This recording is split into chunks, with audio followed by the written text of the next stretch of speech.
Welcome, everybody, to Poetry Near and Afar from Oceanside Library. As we end this 19, that's how it tells you how old I am, the 2024-2025 season. We will likely be back for this in October. But in the meantime, in June, July, and August, for those of you in the New York area who are traveling through the New York area, we will have the summer gazebo readings, and that starts on June 2nd. And so we're looking forward to that. That's our 19th season doing it. And so that should be a lot of fun. Really looking forward to a great lineup. So as I said, for those of you who live in the Oceanside Library District, I will remind you that tomorrow is budget day. It's my last budget. I think I've been involved with budgets now for about 40 years. This will be my last budget that I'm hoping to get across the finish line, and we'll hopefully that will work through. And so we're going to get started then. So we have two poets who have read for us in the past, and we're delighted that they're both back with us here now. And so, without any further ado, ladies and gentlemen, Amber Crowtree. Hi, am I on? Yep. Oh, geez. Okay. Hey, so thank you so much for inviting me back. So I have this, before I read this first poem, I want to show you this. This is Micah Isinglass, and a matrix of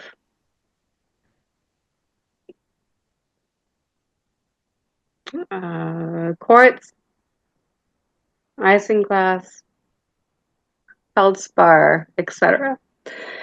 I'm showing these to you because this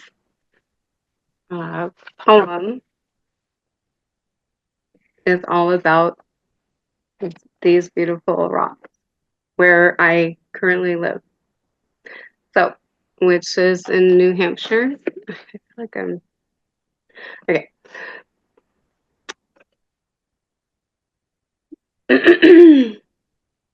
Bless this igneous metaphoric place. We live with the glitter sight of the sea in sunlight, 83 miles from the coast. Or is it a cathedral of stars, the Milky Way, matted into our driveway? Billions of muscovite mirrors greet us in dust and books. On bright moon nights, it could be snow or ice in prisms. In the heat of spring and summer noontime, blinding. Saved chapters bless our windowsills and window boxes. Our gardens display matrix rocks like museum pieces. It's no wonder why Micah made it into paint and cosmetics. It is isinglass, like the scales of fishes and magma ash. Perhaps it is also somewhere inside our electrical system, making our home, indoor, outdoor, one great capacitor. We live in the vein of Micah minds, mined for centuries. Even our rugged local excavator man paused to admire his addition to our home, our driveway sparkling mica in the sunshine, and said in awe, "Isn't that beautiful?"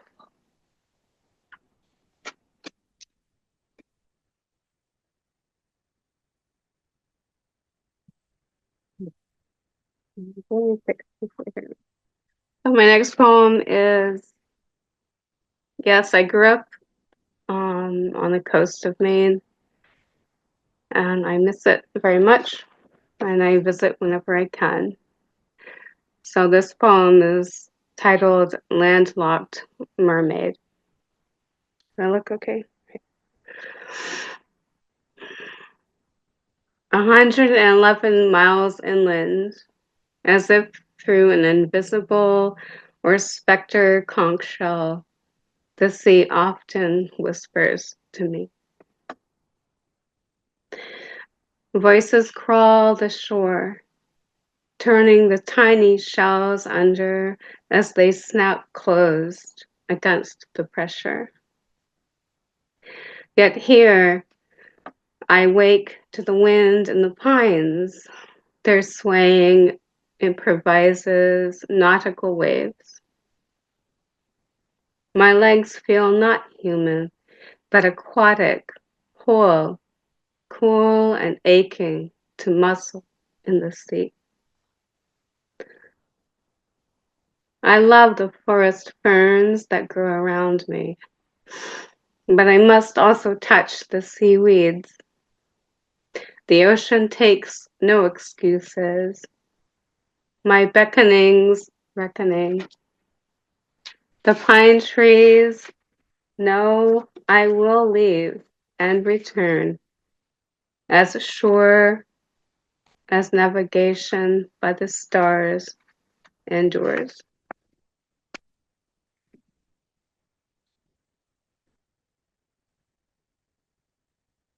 I was blessed with the opportunity to be an artist in residence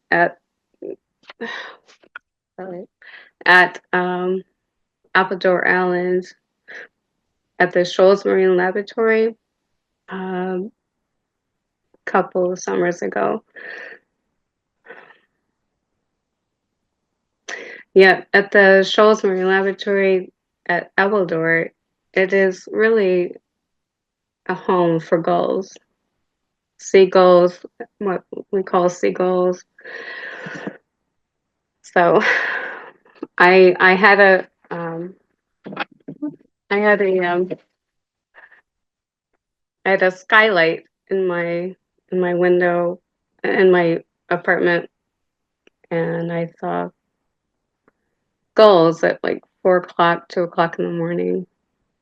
I didn't know that they were nocturnal, but ghost gulls returning after an evening of lightning, thunder, torrential rain, and fear.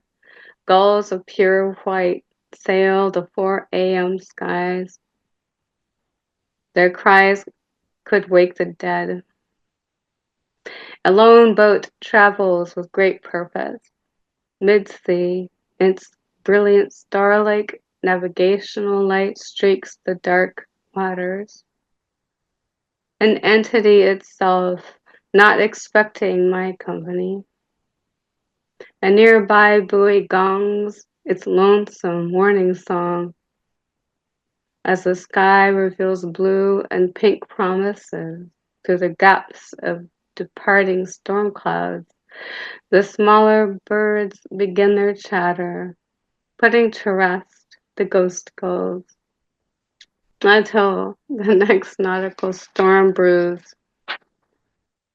Perhaps they have followed that specter fishing boat to continue their eternal feast.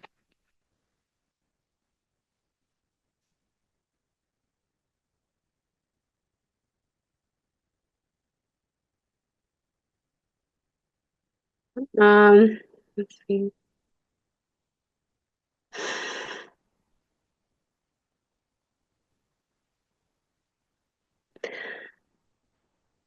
Well, this poem is let's it's almost like a interruption.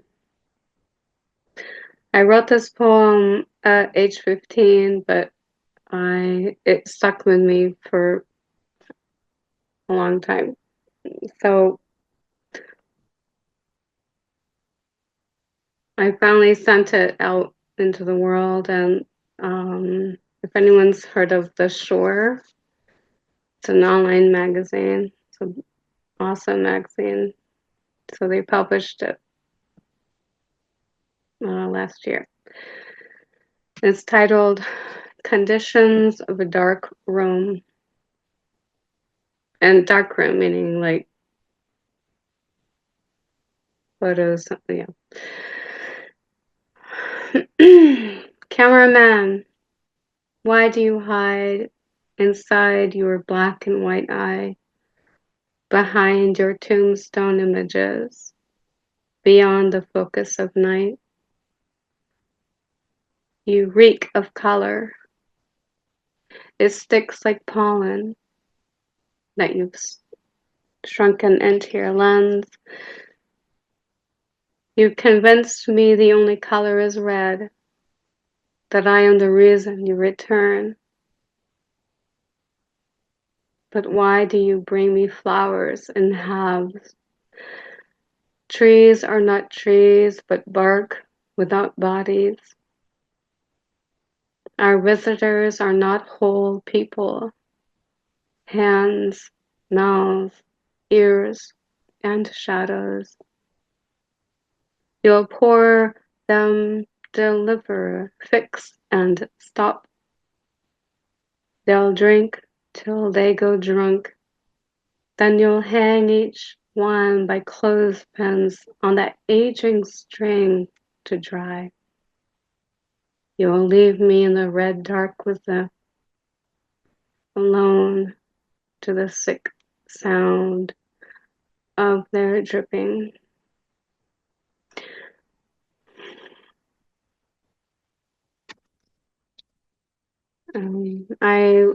I wrote this at age 15 with working with the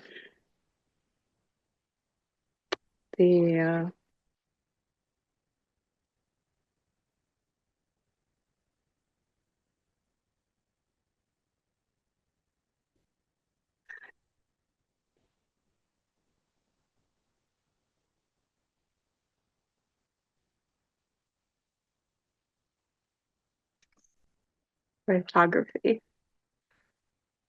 All right, Tony, I think can you give me a heads up? Yeah, you got plenty of time. You're fine. All right. So yeah, the previous poem was kind of weirded out, but just wanted to. All right. Yeah, I was so. I wish you guys could see the poem at the moment. So anyway, it's on the Shore um, website. So it's a great magazine. All right. So this next poem is published in Henniker Review of New England College. It published this spring. So the title to this is the title of many poems. It's I can't. They're um, they they pretty much became daily entries where I was truly needing poetry, where I was working so hard. I'm a laborer, etc. So in the meantime, I have to remind myself that you're not just a muscle person. You have a brain, and you have a love, etc., etc. Uh, so it was. So I woke up 2 o'clock in the morning with this phrase going through my head saying, somewhere in these reincarnate decibels of light. And this is what I had it written in weeks. So I started a series of, not series, sounds like a movie. Anyway, all right, please bear with me. Okay, somewhere in these reincarnate decibels of light, there is a family of Phoebes weaving their names. Those are birds, Phoebes. The pine trees host their conducting tales, tale after tale after tale. Even with days of saturated dawns, but on by nocturnal rains, the Phoebes awake, shake off raindrops, and continue to sway. How many molecules does it take to prove existence, to teach, to love, to designate? The hummingbirds quarrel this morning, chest to chest, over the sphere of our sugar water feeder, as if this moment is their last time to drink, the last time they'll have to dive deep. They may not know that I will feed their every thrum of wing, every spawn roll of their long journeyed hearts. And from the ovaries of garden flower throats, decibels continue to call.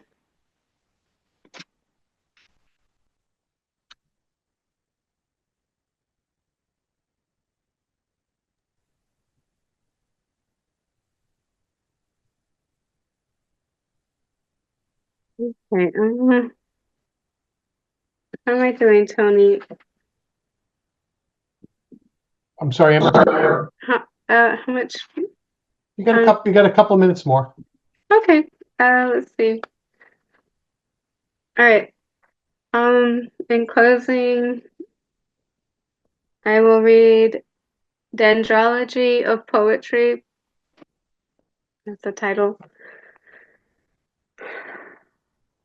Sorry, I've been working my butt off really lately. I'm so tired. You're doing great. You're doing absolutely wonderful, Emma. Okay, I'm just my muscles. I'm really tired. Okay. Okay, it's fine. Love you. We're all enjoying it. All right. In closing, I guess. So, dendrology of poetry. So, dendrology, trees. If you guys know that. Okay. I'm beginning to see my poems as weeping trees, as if every word is a mirror stem, red as a rose, a cure by bloodletting, cleansing the soul. The lines are winter twining branches, veins of heart pulsing into the sky mind on snow paper. The roots are my own fingers supporting them. I've grown a long way from the darkness, despite getting caught between stars and rocks. Each root, each stem, each bud muscles forward. I must share poems with the earth and universe, continue to write, narrate, and each day sound my barbaric yelp over the roofs of the world. From the treetops of my poems, I bear the moon, the sun, and birds, season to season, flocks of song at a time. Even when I release them, they return. I love you all. Thank you. Wonderful job, Amber. Thank you so much. Thank you very, very much. Thank you for sharing all that with us. We appreciate it very, very much. Mm, thank All you. right. All right. So, all right. Well, Chip, you get to be the last feature of our season. So, without any further ado, Chip Williford. Wow, thank you so much, Tony, for this venue. Thank you so much for putting on and facilitating near and afar poetry near and afar. And Amber, your reading was so beautiful. I could really see the beauty in your poetry um, and the nature of Maine. So thank you so much for sharing. I look forward to hearing all of you in the open mic share as well. I like to start with uh, a poem. It's a new poem about an old relationship. It's entitled Situation. I don't dare tell the truth about me and him. Sorrow and disappointment is all that lies within our home, our lives, our bed. No questions, no answers, no more tears shed. The bumps are no longer in the road, but beside in my heart, shielded from happiness and hopes of a solution long left out in the cold. Yet I persist, though I know the promise of the dream does not exist. Living with lies is its own destruction. Saying it out loud is bold. Do you dare judge me? Alone I am within my heart, losing myself in secrecy of not being realistic. So, what do I want? A new start? Like a delicious milkshake, I sipped his words. Rough and cold, he told me he didn't want me to go. Please stay, refilling my glass with plans and promises I had so wanted to hear a week, month, year ago. Oh, should I go? Now, before the weight of regret of staying too long distract my exit? Swiftly, I tossed him the key, grabbed what I needed mostly, strength and bravely, left him standing at the door. Yes, finally, of him I was free, and eventually, with time and therapy, found my true love, me. Thank you. Hey. Naturally was actually a phrastic form that was created uh, for a sculpture that was created in nature. On sculpture on this trail was the program uh, curated by Mindy Cronenberg. Half awakened, lodged in phantasmagoria, where time does not exist. Huge amounts of weightless layers of optimism drowns in event horizon, presents as falling in the mist. Testing gravity, a door shuts, opening portals where nothingness matters. Atmosphere showers engulfs ideas. Syncopated road gases narrowly escapes fading voices of reason, cacophony of yesterday's chatter. Hard surfaces, embedded in space, reminisce of defiance, reflect spirits of light, scraps of yesterday's wrath. So naturally, here erected of sculpture, created in nature, blooming peacefully along this sacred path.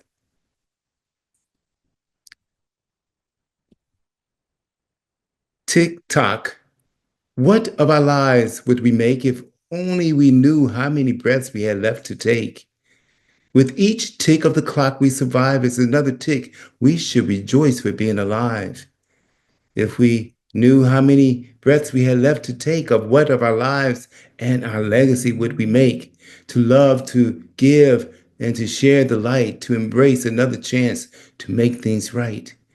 To how many will we say I'm sorry? To whom will we choose to forgive? How different would our life choices be if we only knew how long we had left to live? Maybe we wouldn't take our blessings for granted or easily forget those who helped us on our journey. nor will we neglect to care for the seeds we planted. Of what of our lives and our legacy would we make if only we knew how many breaths we had left to take? What lessons will we really learn? Who will we want to keep close? From whom will we refrain? What will we change, give up, lose, and burn? How will we choose which passions are still worth the yearn? How will we spend our time and where will we go? Truth is, we may not ever know. Are you so confident you can say each second you remain without regret, doubt, and shame, you would continue to live your life the same? Tick tock. Thank you. The Beast is a poem that's very personal to me. It started out being about the speech impediment when I was bullied, and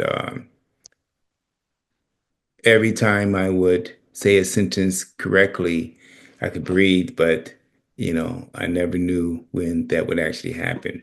So a lot of people have a beast. Some can be an alcohol addiction or any addiction of any time because it's something that you constantly deal with. The beast. My eyes open, the day falls dark, and I'm at war with the beast I defeated yesterday. No one can see the wound, tightly wrapped in the dried, blood-stained linen tucked underneath my breastplate. No one seems to care, having their own battles to fight and their own wounds to mend.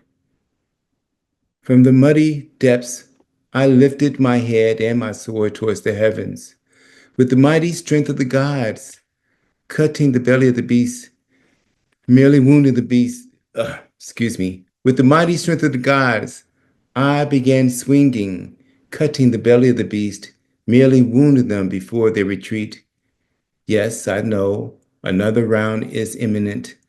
Morning is only hours away. I will rejoice and rest till then. Thank you. This next piece is actually set in Coosa County, Alabama. Now, most of Alabama is the soil is red, and then there's this belt that's called the Black Belt. Coosa County is not in the Black Belt; it's in the Red Belt, and the setting is somewhere around 1930, and it's a Black woman's voice. I love the sound of the rain hidden against the tin roof of our. I love the sound of the rain hidden against our tin roof and the familiar sounds from near miles away. Livestock, freshly cut grass, whiffs of ruffled red fertile dirt or soil, whichever you want to call it, when that big rooster thrusts his feet before he crows. And lo, I delight in the refreshing touch of the unexpected visiting breeze against my wanting sticky skin. Gently and very slowly, I lifted my husband's hairy arm off of me and just laid there, perfectly still, naked and free. Before long, my welcomed guest bid it farewell. Farewell indeed. The harsh breath of the raping summer's morning sun overcame my body. Oh, how I thirst for the visitor who left far too soon. I closed my eyes and began to imagine wading in that little stream that flows far beyond the fence and the weeping willows which refuse to move its branches in this stale humid air. I heard my baby wrestling in his bed. I poured a little water in the basin, wet my lips, and patted a bit upon my breast before sliding into my gown. Yes, the pink one with the pretty little flowers on the pocket. I walked barefoot across the floor and peeped into my sleeping child, looking like an angel sent directly from Almighty God. to fulfill my purpose of being. He is beautiful, soft, woolly hair, long legs, and beautiful dark skin like me and his daddy. I put on my boots at the front door, walked out unnoticed to fetch the eggs and feed the sows in the pen. Look at them. They're just waddling in all that dirty mud, pushing and nudging their snouts all against the trout, the fence, and each other to get their portion of food. Life seems so simple for them. They look like they're happy in a pit of mud, some slop, and a few ears of corn. The little ones are the cutest as they climb all over and fall and crawl around each other. I always sneak and sprinkle a great big handful of feed in the opposite corner behind those greedy pushy hogs so the little ones can eat a bit before being discovered and pushed aside by those other ones. Now, my husband is almost fully awake when I return. My gown is wet and clinging to my skin. He pulls me close to him by my waist, grabs the basket of eggs, places them on the table, kisses my neck, and leads me back to our bedroom. He lifts my gown, peels it off, and kisses my breast. His soft tongue circling feels so nice. I forget all about the heat and welcome him in as grateful as the morning visitor. Nice. He moves slowly, touching my soul. Deep against my walls, I feel him. He comes and just like the visitor, leaves too soon, leaving me wet, sticky, and feeling the heat of another summer's day. Thank you. Thoughts of a Mongoose is a metaphoric poem, and the premise being gossip. Beware of the poison that's found in the whispering meadows of the flowery lies. Restricted by hovering hills closely watched by luminous skies, the spreading of daffodils and seeds of dandelion, naively playing while games of nature tamed only by design, mused by the sun's bright rays, a reflection unkind. Clouds waltz their way, shadowing the trap of the mischievous thoughts of the mongoose. Pray. As persnickety as the wind blows, the perfume of danger and escape the harvest prey, while baby monkeys cling tightly to their mother's lap, raging river rapids continue to flow down towards the valley, where mouths continue to flap. Thank you. Now, this next one is actually a poem that I kind of reworked that is actually the title of my first book, which will be out sometime this spring, summer, soon. My voice is loudest when I write. Although the birds are chirping,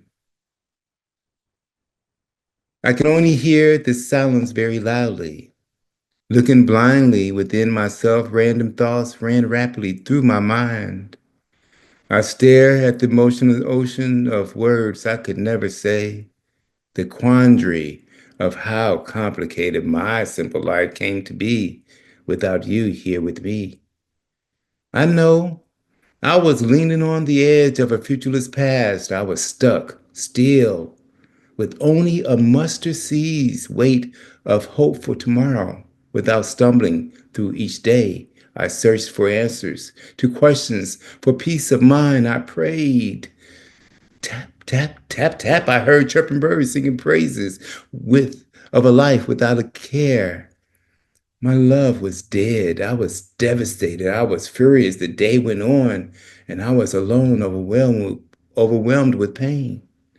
Yet the sun rose with a spectacular glaze, vibrant blue, purple, red, with zero chance or signs of rain. Damn birds had the nerve to sing while I walked home with a paper bag with my beloved belongings, who is now dead. How could I comprehend such a loss in my head? For weeks I stayed in bed. Tap, tap, tap, tap at the window.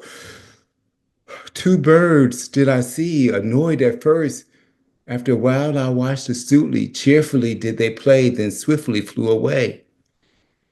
Even with just a bit of envy, I admired them. If only I could be like the birds to myself, did I say. Tap, tap, tap, tap. That's it, I had enough. Enough of drowning in a lake of sadness, waves of sorrow kicking and hitting my pillow. Tap. Although I can't sing like the birds, this is true. Tap. I know I am alive and the day is new. I must lift my wounded wings and try my best to fly too. Tap, tap, tap, tap. I sat up on the side of my bed and placed my feet on the floor. Tap. I took your photo from beneath my pillow and lovingly placed it in the dresser drawer over there. Tap, tap. That's it. I've had enough. Okay. No longer will I just lay here, still, stalled in a futureless past with tomorrow's promise held hostage as today ticks away with the aroma of life shifting and sifting the stench of regrets. Tap. Thank you. I have a couple more that I would like to read. Um, Blue Muse, which was published by George Wallace in Poetry Bay. As the sky darkened at the hour of Vesper, long before the victorious moonlight triumphed the unsettled clouds that were lingering, provoking the stars which were scarcely seen that night, I thought of you, my darling Blue. Blue moonlight was shining off your face. Your beautiful black skin glistened with the sweat of the day. Nothing did I say or do as I laid there, still watching you come more clearly into my view, sweaty with the day's offering. You began unbuttoning your shirt, unzipping your pants, then slowly peeling them off and kicking them across the floor. You stood there naked by the window, Blue. Vibrant blue light was illuminating and touching your body everywhere, everywhere I wanted to be. Yes, beautiful is the world in which I live. I remained motionless, except for a smile did I give as I wet my lips, watching, thinking, and yearning fervently, while thanking God for his creation of mankind, waiting patiently for your signal, beckoning me to slowly climb your back to feel your long day's sweat against mine. Blue, I do love you. Thank you.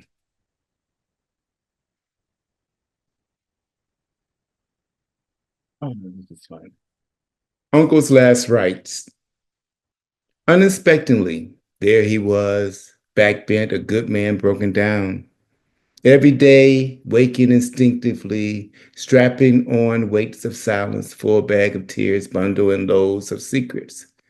He carried it all wherever he went, wet with his own sweat in a puddle.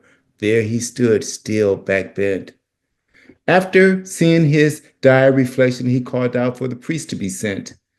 A good Samaritan walking by heard his call. Without a thought, dropping it all, he ran as fast as he could, taking a shortcut over railroad tracks, through alley and tight cracks, with added trouble right in his back, deep into another hood. There alone he stood, wet, with sweat, out of breath, heart pounded, back all bent, completely exhausted, legs sore, arriving where sent, then collapsing at the sanctuary's door. No moon or stars were in sight, but a good man did receive the last rite. Thank you. And I'll end with shame is not mine to own, if I could find it. Okay. Which is crazy because I just had it. This is another way it always works. Okay.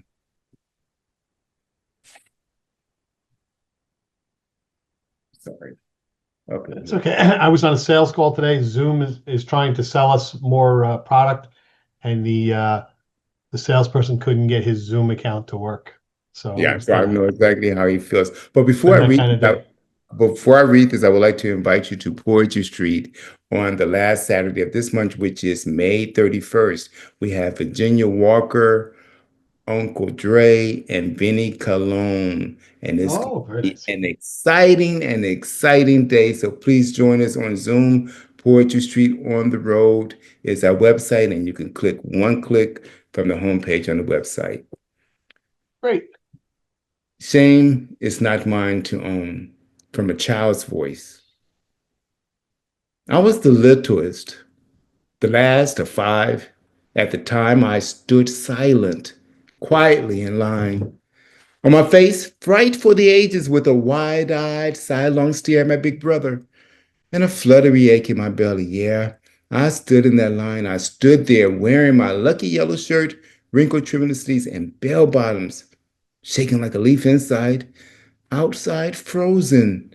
Perfectly still, I stood all the time, just wanting to run away and hide with my big brother at my side.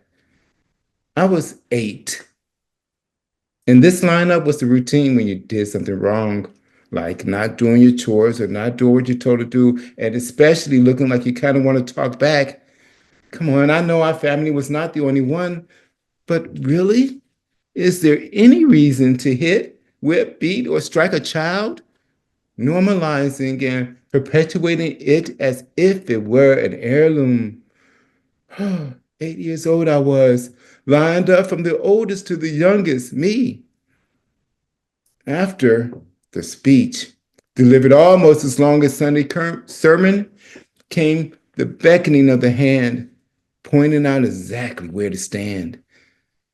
First, my eldest brother stood in the designated spot, stoic and still, like an ironing board. Dreadfully, I watched in endless ache as he, like a hungry crocodile, clenched his teeth as though his very pride was at stake, relentlessly holding on for way too long, thinking so long. Twisted take to aggravate, instigate, sure to make more blows to flow harder and harder. The tears did choke behind the levee until he broke. His head did fall with nothing at all to say, feeling hurt, shame, and defeated, he walked away. Sparing not, within finger's reach, I watched each of my siblings slowly walk from the line to the spot. A docile stare, her hand outstretched, without a sound, a single tear raced down. Taken by hand, firmly held, jerking which in every way. What? Nothing could we say? Okay. Belt, extension cord, leather strap, diverse switches braided with care, struck my sister, who didn't break her docile stare. One by one, I saw them walk off, sniffling in gloom, alone to our shared double bunk beds, single room. I was 8 now, holding my behind. It'd been my turn, anticipating the burn. Alone, I walked from the line to the spot I was told to stand. Like dark seas, I disappeared in memory, sank into sand.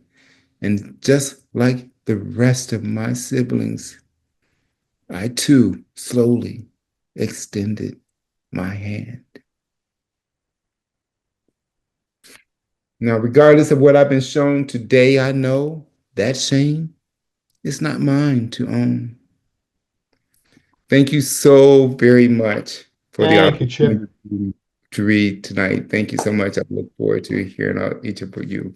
Thank you. Thank you so much. Everybody can kind of unmute yourselves and give Chip and Amber a nice round of applause. Yay. Woohoo! There we go. Woo! Thank you, Ann. All right. Well done. Okay, so here we go. We're gonna go with the open mic. Again, one non-epic length poem, please. And we'll start off with let's see how we're gonna go here. We're gonna start off with Rose, and Mark is on deck. Okay, hi everyone. This is my first time on this group. Where are you calling from, Rose? Actually, that's the other thing. Oceanside. Oh, okay, great. I'm right down the street from the library. Good. And And you know we have a budget vote tomorrow, right? well, I see it now. Thank you, Rose. But anyway, and I see some familiar, faces and fellow writers. Such a blessing to hear all of you. Thank you, Amber and Chip. And I remember you from the poetry festival, and you just stayed with me, especially that last poem. You're amazing. Anyway, I wasn't sure how this all was going to work tonight, so I did pull out a very short poem that I would like to share with you. And it's titled Silent Song. Nobody knows the depth of my heart's song and what it holds. Nobody knows the grief and sadness of my song I hold inside, for fear it will overtake the me I want to set free from the past, the present, and the future that might go wrong. Nobody knows until I sing it to you. That's it. Thank you. Oh, wonderful. Thank you, Rose. Thank you. And I hope you join us at the gazebo. Have you ever been to the gazebo? Only once as a spectator before I got connected to the writing community. So Okay, now I hope to be there. I just signed on, so hope to hear from you. Okay, great. Well, thank you so much. Thank you. Okay, Mark, you're up, and Diana, you're on deck. Hey, thank you. And I'm zooming in from Charlotte, North Carolina. Oh, wow. For as long as we breathe. Doing a post-mortem on the reading, we used to call it. Clustered outside the cafe or local pub or community center after the streetlights come on. Dissecting favorite lines for deeper meanings. Laying a poet's new persona on a slab, trying to determine how it ticks and what its estimated lifespan is. It is the great unwind, the adrenaline decompression once mic stand is dropped, the venue lights go off, and curtain closes. We know that time and the event have expired, yet we need to keep its energy pulsing, flowing through our bodies. And so we gather here outdoors, out front, to sing the praises of this great reading, eulogize its shortcomings while acknowledging its humanity and decency. We pledge to keep its spirit with us for as long as we breathe. And as we calm, the hustle and bustle of the street dwindles to the wandering of an occasional zombie. Increasing winds beckon us to part our separate ways. We go home to sit alone, write another poem from the remaining molecules of excitement that we hope someone else will post-mortem tomorrow night. May the cycle of writing continue. Wonderful. Thank you, Mark. As always, appreciate it. Okay, Diana, you're up, and Joyce, you're on deck. Hello, everyone. Good to see everyone. And where are you calling from, Diana? I live in Long Island in Farmingdale. Very good. Thank you. I'm part of Judy's writing group. I'm going to read a poem called To Quiet My Soul. To quiet my soul, to breathe deep enough and let my thoughts wander through infinite liaison, to understand life with different perspectives and be well enough to feel the difference. To let go of misplaced feelings, invite love, fill its place, and be transformed. To let words become new horizons, and to expand the insides into pure thoughts. Thank you. Thank you. Thank you very much. Okay. Joyce, you're up, and Robert, you're on deck.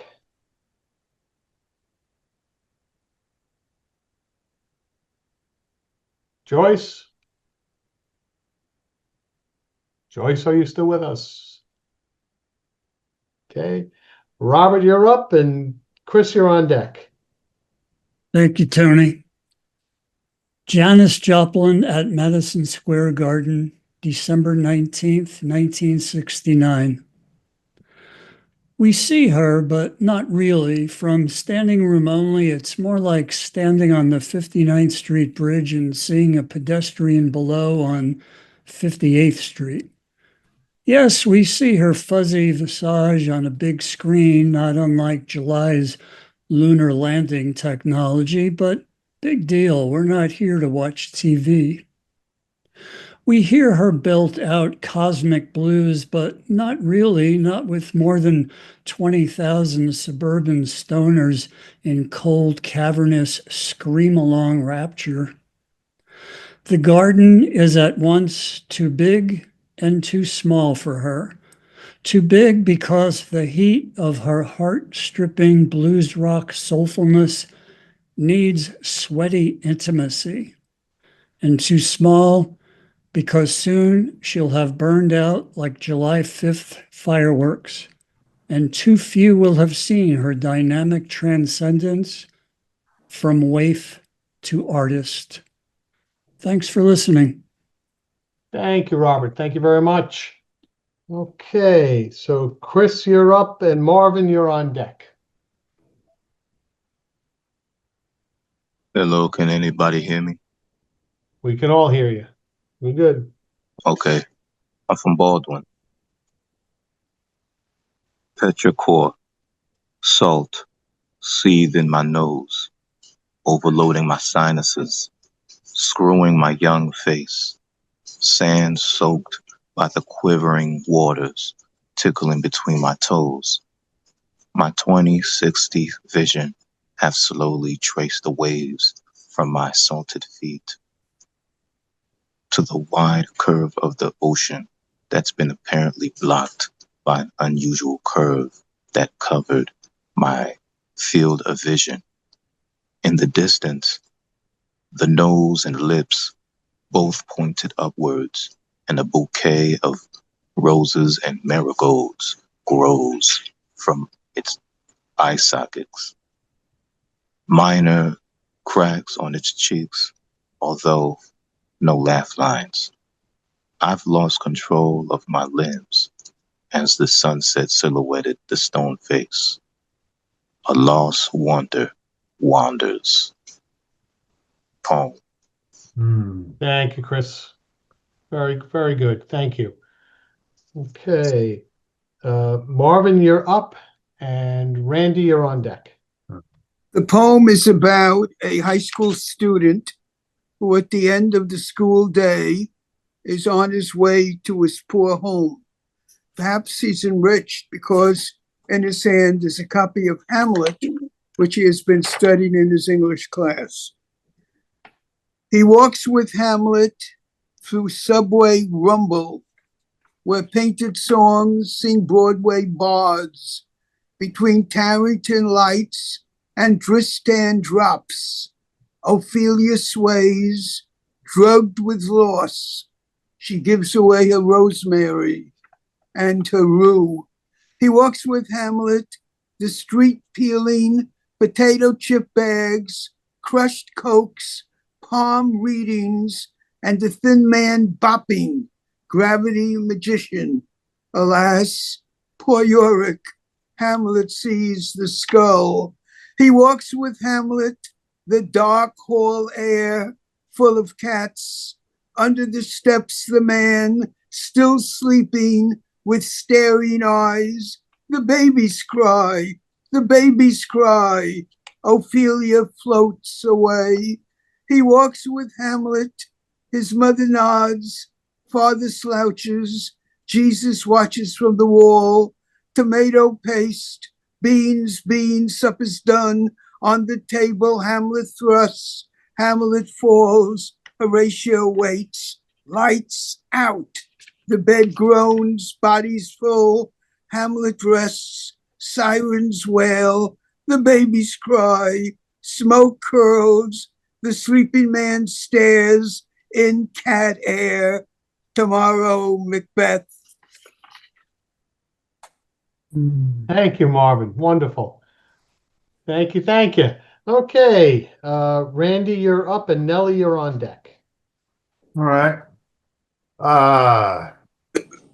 Just first, Amber, was nice hearing you for the first time, I think. And yeah, I really liked it. And Chip just always slays me. So get pretty choked up. So thank you.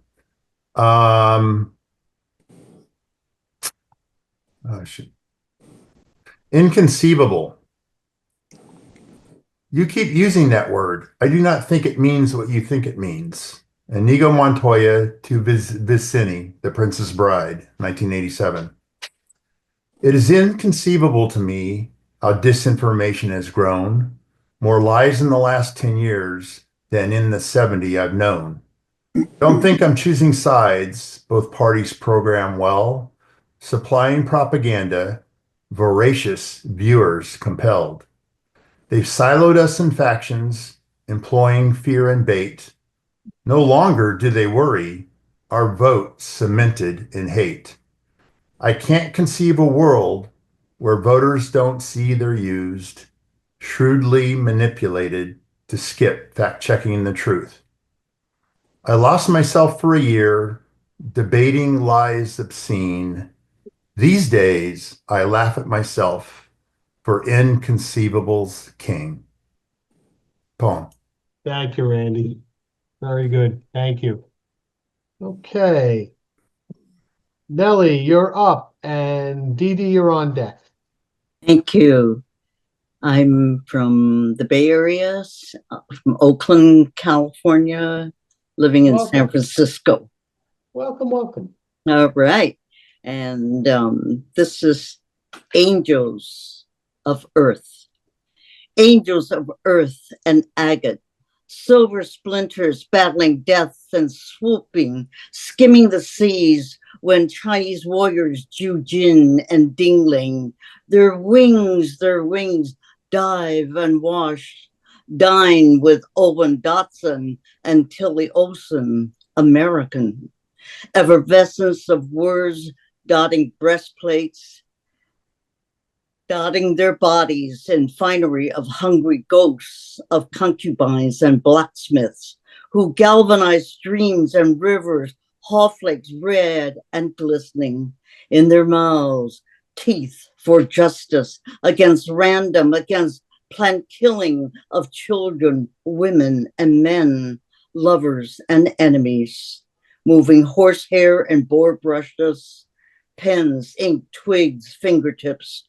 No no's, but yes to human power and will over plains and mountains with Audre Lorde and Mahmoud Darwish, pueblos and zocolos, hamlets and forests, groves of olive trees, questions and answers, solutions for migrations of radical change. What say the dead, Yanis Rizos, Kim Chi Ha, never surrendering, Nawal El Sadawi, and Pat Parker and Karen Brodeen. Together and apart, atoms and multiverse, fireworks, underwater dragons, pterodactyls, our human realm. What say the vindicated, the erased, the silenced champions, buskers, cartographers? When Margaret Walker wrote Jubilee, when Gloria Anzaldúa Al Robles, xylophone language and deed, when Clara Fraser met Marx, Almatova, yes to angels, when Suisin Far, Bulasan, Baldwin, Okata, Yamamoto awaken and sing. Thank you. Oh, wonderful. Thank you very much, Nellie. Thank you for joining us. Thank you for sharing it. That was wonderful. Thank you. Okay, Dee Dee, you're up, and Larry, you're on deck. Thank you. I just want to say, Amber, your work is so enchanting. It was wonderful. And Chip, such honest intimacy is amazing. Tony, I want to thank you for this series that has gotten us through so many difficult times. I think it began during the pandemic. Yep. And to the current, whatever you want to call it. Thanks so much. Well, thank you. Thank you for all your support over all the years. Appreciate it. See you on the green. I land on an island. These poets, with their words aglow, and I shipwrecked on a wordless island, oars splintered, raft but a dream. A wreck sits half submerged in my lagoon. Water so clear I can peer into myself, reach out to pull me out before I drown. Drown in emptiness, drown in space so deep the echo of nothingness deafens. I feel tears cascading down my cheeks burning, their fire reminding me how barren the lovely island. Flowers fill air with scent so heavy it knocks me to my knees. I pray for words, for what those others have. What have they got that I don't have? 90-pound weakling, sand in my face, practice. Try something new. What is new about emptiness, about impotence, brain, heart, limping along the shore? I build a fire. Will someone see it? Will it save me from what wild beast owns this place? Tomorrow, I'll try to drown myself. That will make for a fine poem. Thank you. Doreen, thank you so much, as always. Wonderful, wonderful stuff. Okay, Larry McCoy. And Larry, I hope you read two things because we couldn't get you last week. This is what I was going to read the other time. I'm in Rockville Center, the Mar-a-Lago of Long Island. I'm 87 and admit I'm having trouble keeping up. I was in the shower the other day when my cell phone rang. After getting out of the shower, I saw I had a text message from a doctor, a guy I was about to see in less than an hour. I opened the text and it was described as an after-visit summary. I haven't seen the doctor yet, and already there's a summary of my visit. Boy, talk about the amazing speed of technology. I wonder if there's something called a before-visit summary. I ate out recently, never mind where, and ordered a Caesar salad and chicken with mushrooms and noodles. The chicken came out minutes later, even before there was anything to drink on the table. The chicken was pretty good, and when I'd finished, the waitress asked if I wanted anything else. I mentioned I had ordered a Caesar salad. She apologized, and soon I had a salad. Not a Caesar salad, but distinctive in its own way. It was the smallest salad I've ever seen. Lettuce and tomato crammed into a small cup. The sort of thing they serve a cup of soup in. Is there such a thing as an after salad summary? If not, there damn well should be. Thank you. Well, thank you, but we'll talk off camera about what restaurant that was. Larry, Larry and I living in the same town. I'm sure we've crossed paths there. Okay, and so we bring this series, this season, not the series, hopefully, bring the season to an end with our good and great friend J.R. Turk. Thank you. Thank you, Amber. Thank you, Chip. And thank you, Tony. It's good we have the gazebo. It's kind of sad to say goodbye. Wonderful, wonderful evening.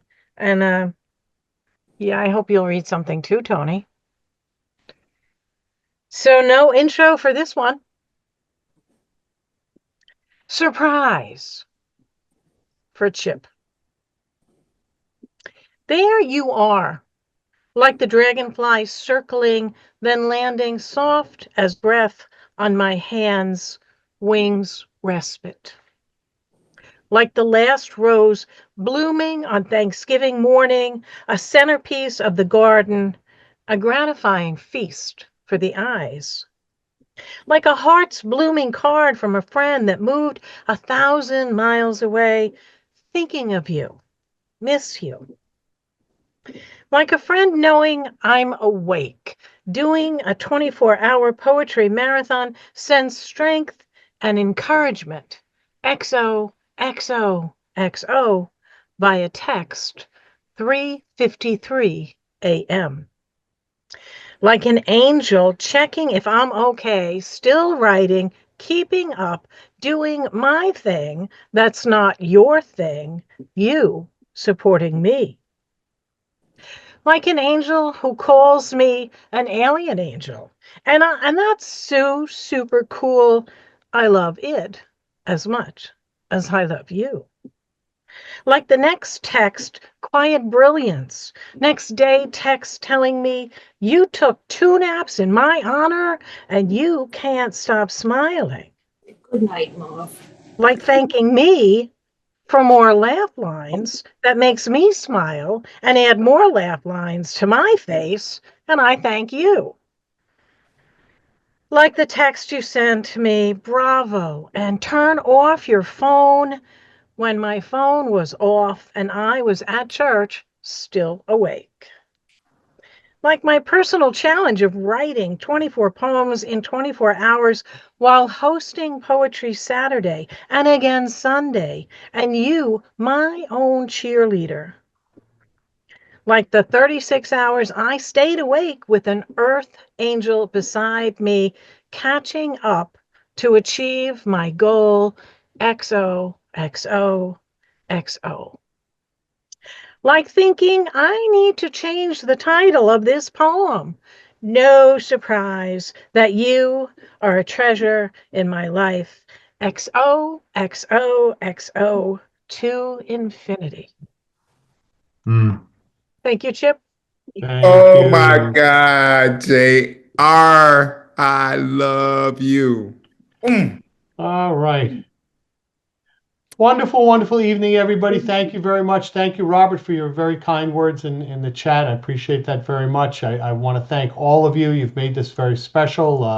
I really enjoyed these Monday nights, and I'm certain that we'll get them back started again in the fall. But for now, I wish everybody a happy Memorial Day and happy 4th of July, well, Juneteenth and 4th of July, and we can go on and on. But everybody be safe and keep writing. Thank you, everybody. Have a good evening. Thank you. All right, thank you. Have Thank a, you, have a Amber. great Thank you, time in Tony. forensic. Thank you, JR. Thank you. Mindy, Chris, everyone.